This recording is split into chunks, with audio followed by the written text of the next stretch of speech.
we shift our attention to what top sources are sharing with CNN News 18. Pakistan sending a final message to Afghan Taliban, says opt reconciliation or face regime change in Kabul. Pakistan also has asked Afghan Taliban to accept all demands and consider cooperation. Pakistan is now pushing Afghan Taliban for a peace deal. Top sources breaking down these details to CNN News 18. Manoj Gupta sharing this crucial piece of information, this message being sent out by Pakistan through Turkish mediators. Top sources telling us that Pakistan is now realigning ties with Taliban.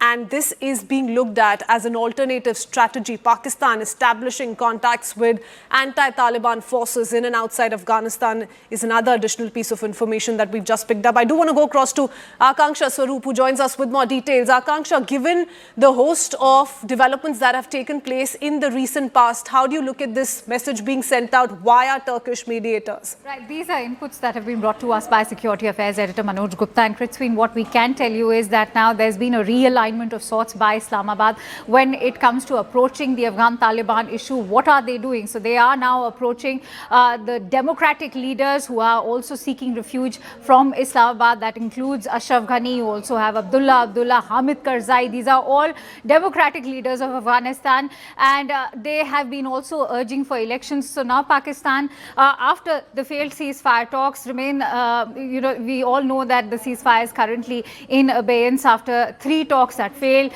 through Turkish mediators, and we all know that Doha has also been playing a critical role. So over here what we are being told is that they've been trying to send out a very strategic message that either they should choose reconciliation or there is going to be a change of regime in Afghanistan.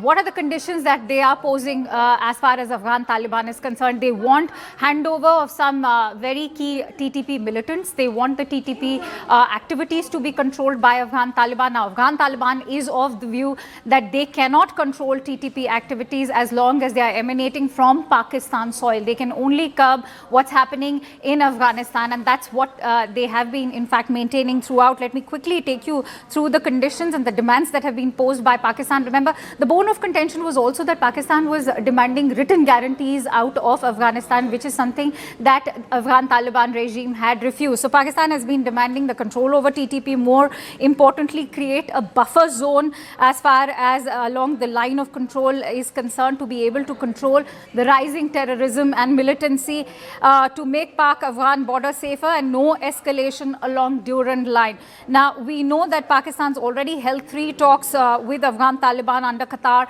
and Turkish mediators. This has not really reached any kind of final agreement, but is Pakistan now going to destabilize the Afghan Taliban government, given that Afghan Taliban is not really aligning with the demands of Pakistan? More importantly, there's a strategic shift in the way Afghan Taliban is approaching New Delhi, and Pakistan is clearly extremely threatened by that. Not only was their foreign minister in the national capital last month, Amir Khan Muttaqi, we've just seen the commerce minister's departure as well, and this seems to have been a very fruitful meeting between Afghanistan and India, given that they've shut down the Torkham border. That's also impacted their trade significantly, and Pakistan is now in fact feeling the brunt. They've been feeling the brunt of the kind of losses in terms of trade and connectivity. Torkham border, remember, is a very key strategic trade route for Pakistan.